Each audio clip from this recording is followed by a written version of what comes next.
Virtual Unit Peer Leader Annual Training, developed in consultation with earlymobility.com. This module is part of a bundle of training modules that are designed to help you in your annual training for Unit Peer Leader training. They include what it means to be a Unit Peer Leader, roles and responsibilities of being a Unit Peer Leader, mobility screening, how to perform and use the VA Mobility Screening and Solutions tool, the VA MSST, building mobility into daily care, how safe, early and continuous mobility, or SECM, can actually save you time throughout your day, equipment review, lifts and slings, key consideration for purchasing, equipment fares and sustainability of your program, crucial conversations, understanding and overcoming conflict and resistance to improve compliance in your program, and how to be the most effective educator you can be, getting the most out of your training and education. This module is on how to be the most effective educator you can be, getting the most out of education and training.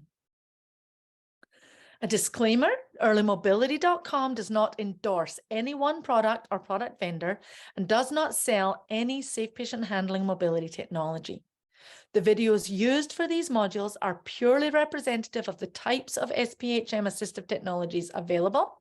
There are many versions of all the assistive technologies that you will see in the videos.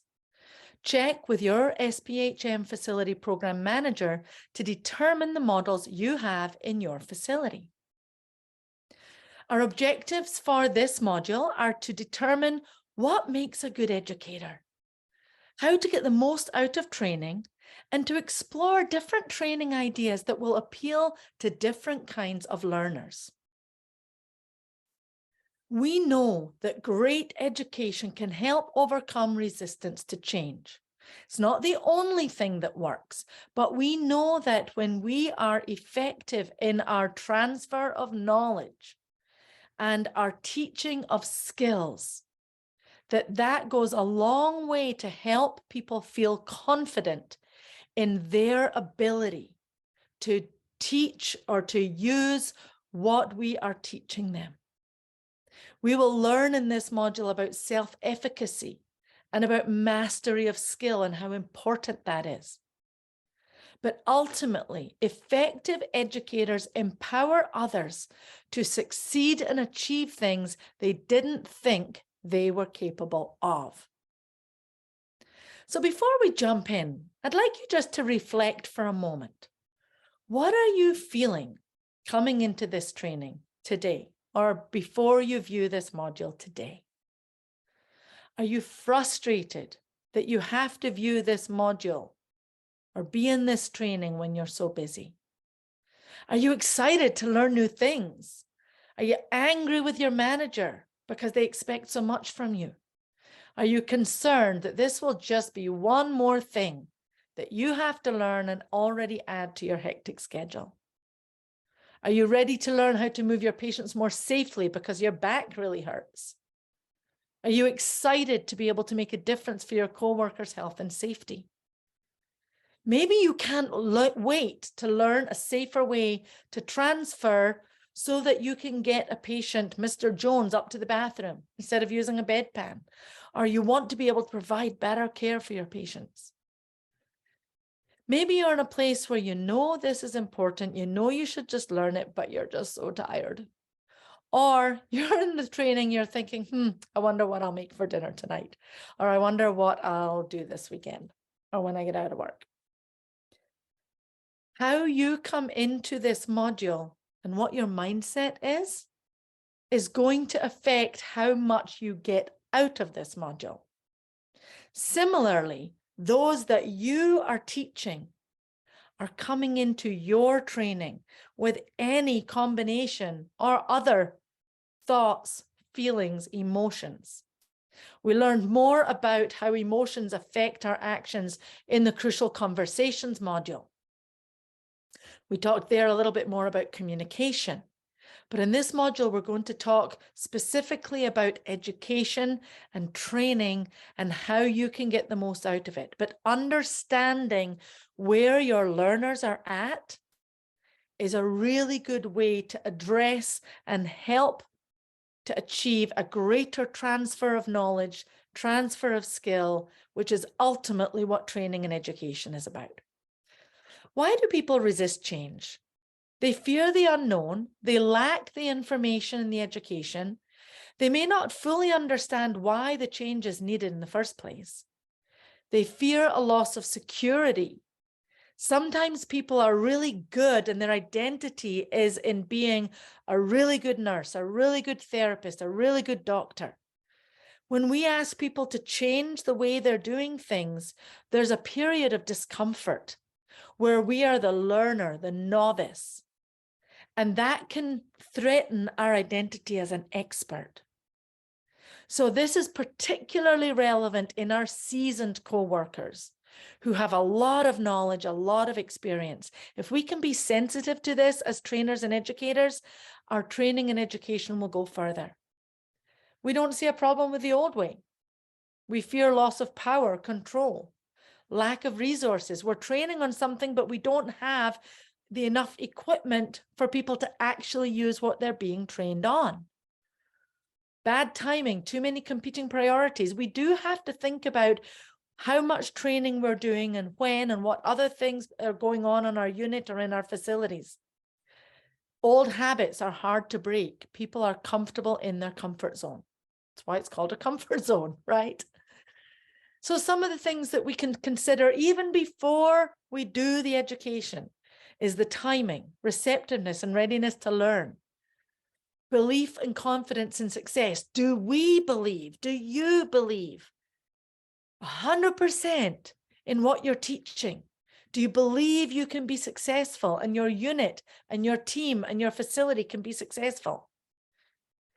You want to understand and you want to trust and believe that you can help people become confident, not just competent in using safe patient handling and mobility equipment.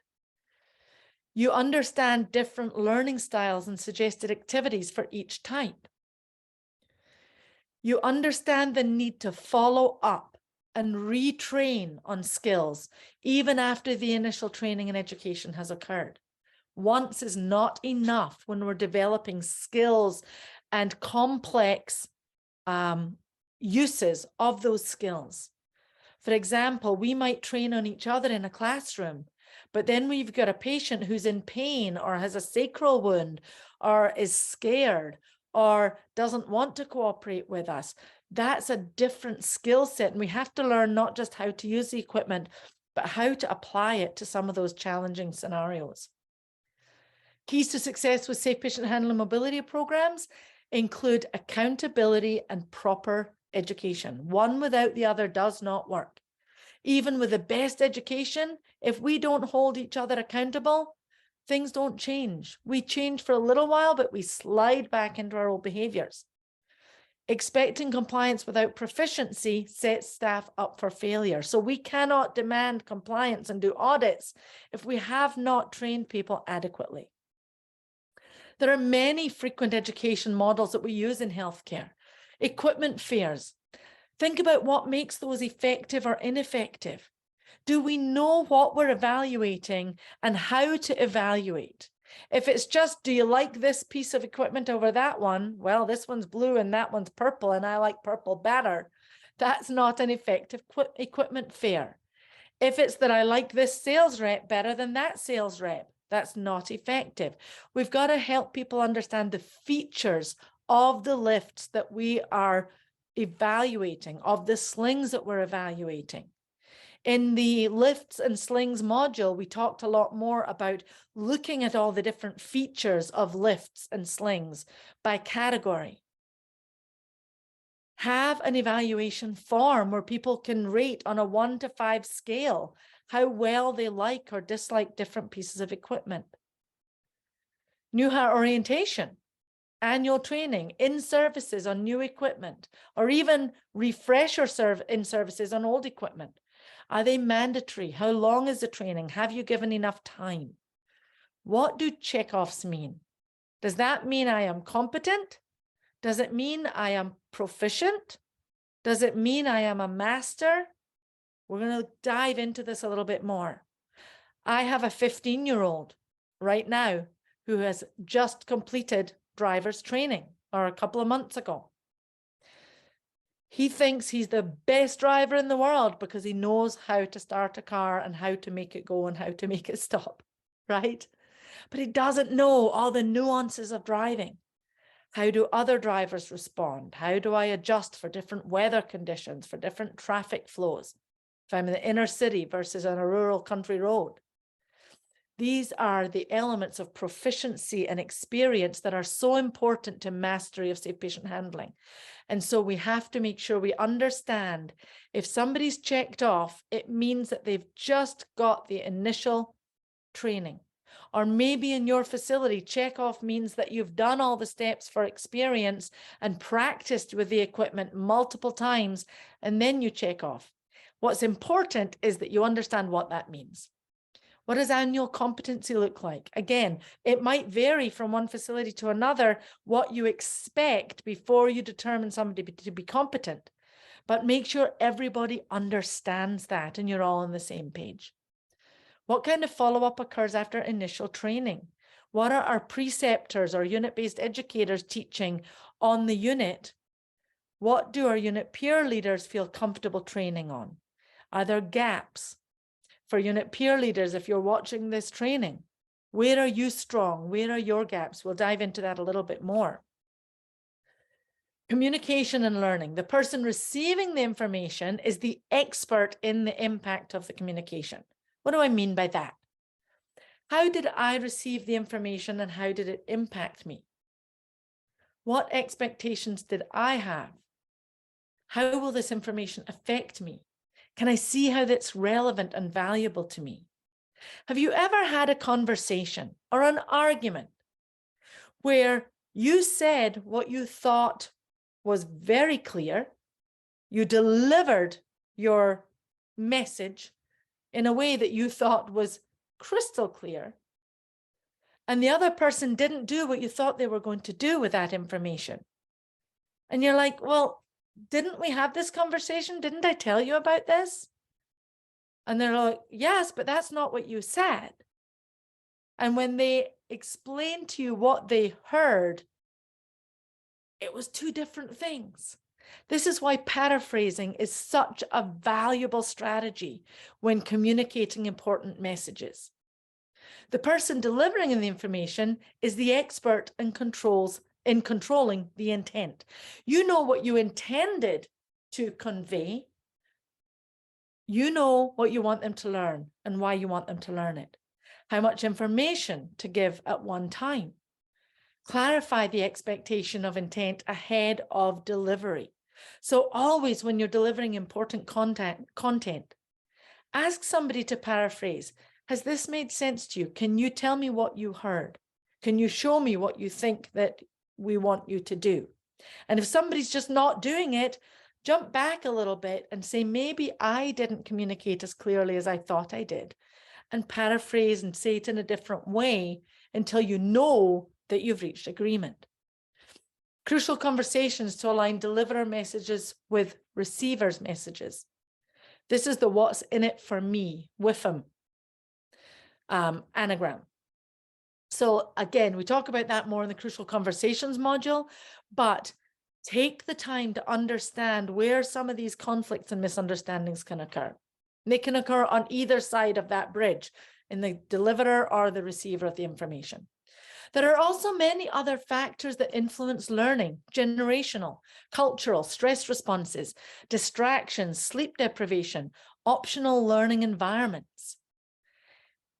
If you are multitasking as you are watching this video, you might find that you are distracted and you may not pick up key pieces of this module.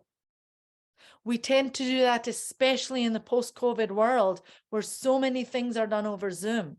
It's very easy to be distracted, and they're learning this with people working from home on a prolonged time frame, that distracted working or distracted attention is a big issue. We don't learn things to the greatest potential if we're under stress, sleep deprivation, if we are trying to do a training class at the end of a 12-hour shift, we do not have people's full attention. So they may go through the class, but don't be surprised if they don't remember it because they're tired. So let's get into the science of learning. There are 3 domains of learning: affective.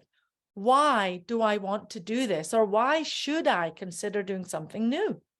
What is the value of this new knowledge or skill? What is the importance to my life and my daily workflow?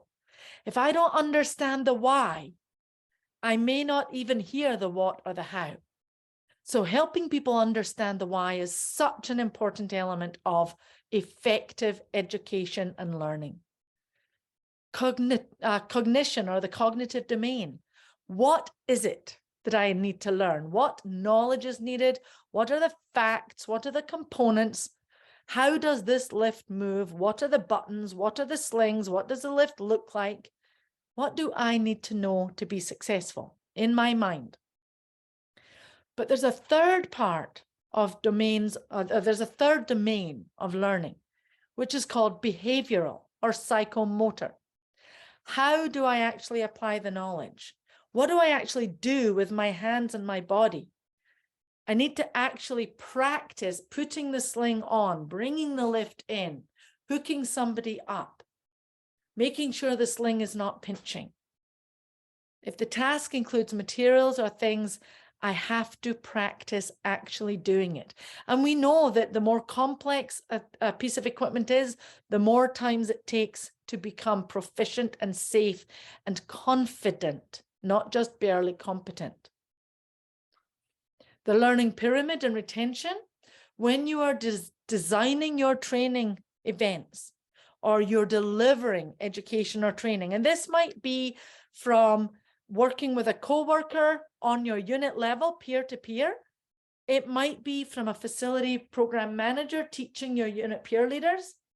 It might be from a manager level teaching people, or it might be that you're teaching a whole class or a conference.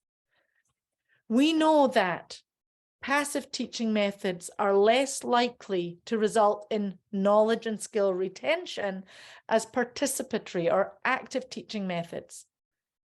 When we listen to a lecture, we know that we retain about 5%. When we read something, we retain a little bit more, 10%. If there's really good audio visuals, maybe 20%. If somebody demonstrates still passively, we may retain 30%. But if we have a group discussion about something that is participatory, we are more likely to retain about 50%. Practice by doing, 75%. And if we teach others, we will retain about 90% of what we teach. This comes from Bandura, Self-efficacy in Changing Societies. Readiness for learning. There are 5 basic stages of learning readiness. Pre-contemplation, I'm unaware of the problem. Contemplation, yeah, I know there's a problem here, and I know that we should do things differently. There's a desired behavior change. Preparation, when I intend to take the steps to change my behavior. Action, I actually am taking the steps. I've moved from intention to action. And then maintenance, where I work to sustain the behavior change. Let's dig into these a little bit more. Pre-contemplative. I have no problem with the way I move patients. Thanks, but no thanks. I don't need to hear it. This is the way we've always done it. What is a strategy that you could use to move somebody from pre-contemplative to contemplative? On a scale of 1 to 10, how likely would you be to even give this a try? Maybe they say 1. Okay, great. What do you think it would take you to move to a 5? Or maybe what would it take to move you to a 2? That starts the conversation, right? It gives you a forward momentum, even if it's a baby step. Identify the barriers. I don't think I could even try it. I'm way too busy. It takes way too much time to learn that stuff. I don't have time. Conflict statements, gold. You know what their issue is. You can frame the conversation in terms of time, in terms of how busy they are when it takes 2 or 3 people to move a patient, when you could have a repositioning sling and boost them up with one person in bed using the ceiling lift. What about the contemplative? I know lifting and moving patients is a problem. My back hurts every day, but I've just learned to live with it. Or, yeah, I know I should probably move my patients more. There's just never enough people. I can't lift them by myself, right? They know there's a problem. They know that there's a different behavior that we should be doing, but they're not in that preparatory phase yet. How can we move them there? What if I could show you a way that you could do your job without as much pain? Would you be interested?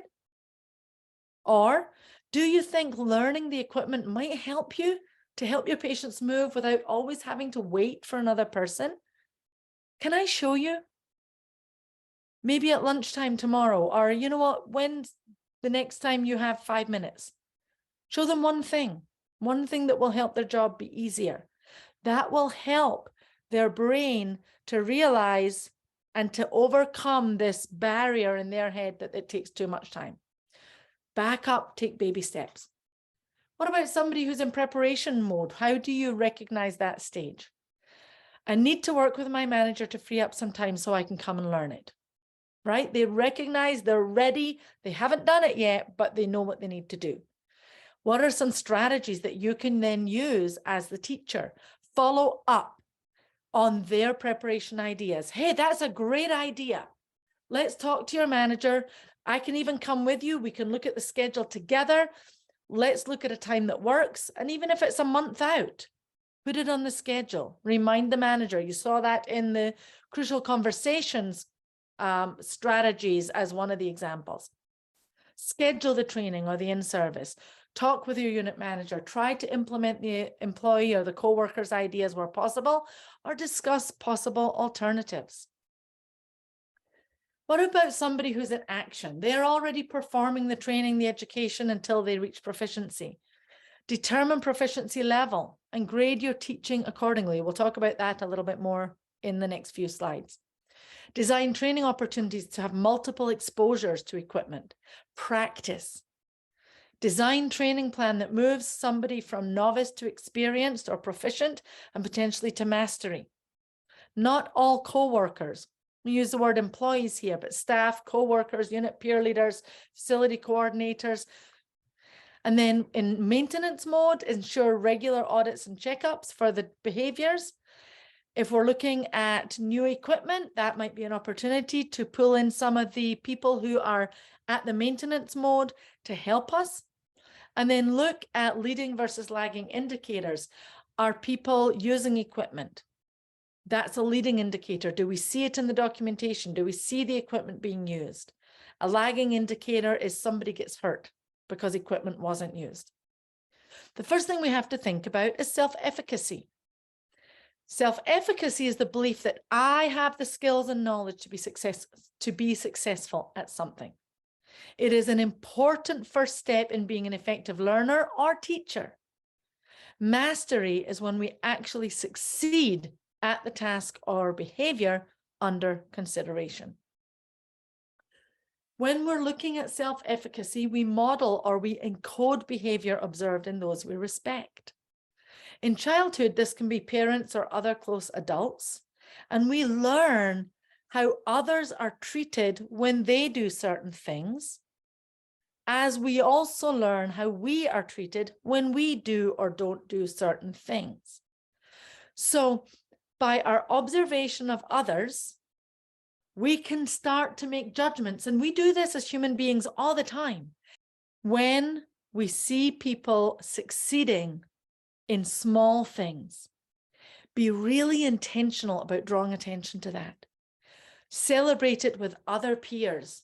Celebrate it in your newsletters. Talk about it at meetings, because others are encoding their beliefs about something by what they see other people do and how our peers respond to that, right? So if you bring up successes in unit meetings, in newsletters, in any way you can think of to celebrate. That is going to build more success. This is going to take you from the early adopters to the people who jump on board because they see it's a safe thing to do. The way we learn changes as we gain proficiency. We start at novice level. We're new to the task and know little or nothing. This is the show me how stage. At this point, structured training and programmatic curricula are appropriate methods. We then move into competence. In this stage, we can demonstrate basic standards. We still might need more practice, and we are at the help me do it better stage. We then move into the experienced level, where we're able to apply more skills in a more complex environment, and we are considered experienced at this activity or this task. Skill improvement at this level tends to be point me in the direction of more resources to further challenge me and improve my skills. Somebody who's experienced is going to be very bored with basic introduction to the equipment. So we have to adapt our training according to the learner level. And then as a master or expert, we can challenge those learners to come up with new and better ways to do the job and to teach others. Experts and masters can create the learning content in collaborative and problem-solving ways. Types of experiences to promote learning at expert master stage include unique learning opportunities and interactive activities, personal activities, collaboration, thinking outside the box, coming up with complex or new solutions to complex problems. Pull in your experienced and your master expert learners to help you do that. Offer a variety of learning experiences. Hands-on group work activities, comparing notes, using games to enhance learning. Use brainstorming and participatory problem solving that can be done individually or in groups with peers. Provide feedback to your peers and encourage and motivate them. Make learning fun. Make it hands-on, provide clinical scenarios and opportunities to experiment and make mistakes in environments such as simulation labs. Provide written, video, interactive experiences for your peers to choose from according to their style of learning. Some people learn better from reading things, from experimenting on their own. Others learn better in groups. Provide evidence and data to show your peers how using SPHM equipment makes a difference by reducing injuries for staff and patients. Share the evidence on patient outcomes. Make it fun, right? We don't have enough fun in training. We do serious work, but there's no reason why we can't make it fun while we do it. A variety of learning experience might also include an unanticipated fall recovery drill that is outside of regular training. It happens on the unit, and you're looking for people to respond according to how they've been trained. Set up simulated patient room. Work with unit peer leaders on your unit or other units to help one another. Set aside time to mentor new staff. Use near misses to identify opportunities where further training is needed. Near misses can be a very valuable way to identify or expose gaps in knowledge or value or skill or proficiency. And then create new and innovative ways at your unit peer leader meetings to educate staff. Some of the unit peer leaders and facility coordinators that we've worked with have done escape rooms, scavenger hunts, different puzzles, different ways to go around units and find equipment and use equipment and come up with just innovative and different games to make learning fun. So we've talked about some of these training opportunities, pre-live preparatory training before you start a program or refresh a program or roll out new equipment. New hire orientation, equipment competencies, the buttonology of equipment, patient assessment, what if scenarios, What if this lift isn't working? What do you do then? Plan A, plan B. Real-time application, mentoring alongside inpatient care. Make sure you train on high-risk, low-volume scenarios. Root cause analysis, safety huddles, post-incident huddles. Engaging others to teach each other. 5-minute mini in-services at the nursing station. There's lots of different ways that we can train and educate. The more we can do on the unit, post-initial exposure, the better. Once training has been completed, provide reinforcement for the behavior changes. Recognize co-workers when they use what they've learned. Follow up with feedback about the impact of new behavior. Show how new habits have helped reduce injuries. Give people the feedback, the positive reinforcement. It's so very important. Continue to reinforce until the new behaviors become habits and culture on your unit.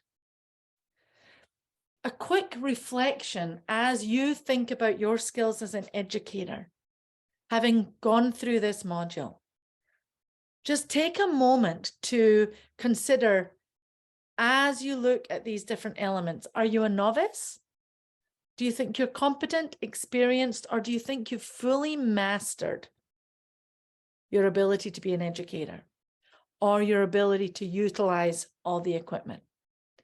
And you can go down the left-hand side and write in some comments for your own growth and your own professional development. Identify your strengths and your weaknesses. Nobody else needs to know. This is a self-awareness tool. So in summary, effective training is a key component to successful culture change with any new initiative. Accountability does not work without sufficient training. Assess learner readiness for change and self-efficacy. Assess their styles and proficiency level. Adapt your training strategies and your development of content to your style and your learner level. Don't stop at basic competency, but strive for mastery. Follow up, provide feedback, and never stop training. Let's do a quick knowledge check. The 3 domains of learning are A, novice, competent, experienced. B, contemplation, preparation, action. C, affective, cognitive, psychomotor, or behavioral. Or D, accommodator, diverger, converger. Correct answer is C. The domains of learning are affective, why is this important? Cognitive, what do I need to know? And psychomotor or behavioral, how do I actually do it? Where do I put my hands? What does this skill feel like? And how do I practice it? All of the following are reasons people resist change, except A, fear of the unknown, B, thorough education on new skills, C, lack of resources, or D, fear of loss of control. The correct answer is B. We must provide thorough education on new skills. Fear of the unknown, lack of resources, fear of loss of control are all reasons that people resist change. Which of the following factors can impair learning? Optimal learning environment, making sure there are no distractions, high levels of stress in the learner, or providing a variety of learning experiences? If you answered C, you are correct. High levels of stress will impair our ability to learn. Your coworker is in the contemplative stage of changing their behavior. You know this because when you ask if they will be at your training event, they respond with A, I know safe patient handling is important, but I just don't have the time to come to the training event. B, I don't need that equipment. I've been a nurse 20 years and I've done just fine. C, let me ask my manager if they can free me up for some time to come to the training. Or D, I'll be there for sure. Those techniques you shared last month were really helpful. Contemplative means you are aware of the problem and you are and you're aware that you need to change your behavior, but you have not yet begun to prepare or act on it. So you know it's important, but I just don't have time. We're providing several references for you here. There's 3 slides of references, and you can come back and you can read any of these that you're interested in. Congratulations, you have successfully completed the module on effective educators. Thank you for your service as a unit peer leader. We hope that these have been helpful for you in becoming the best educator that you can be. Your skills as an educator, whether you're a unit peer leader, whether you're a facility coordinator or program manager, can transform the culture on your unit. Thank you for serving those who have served us.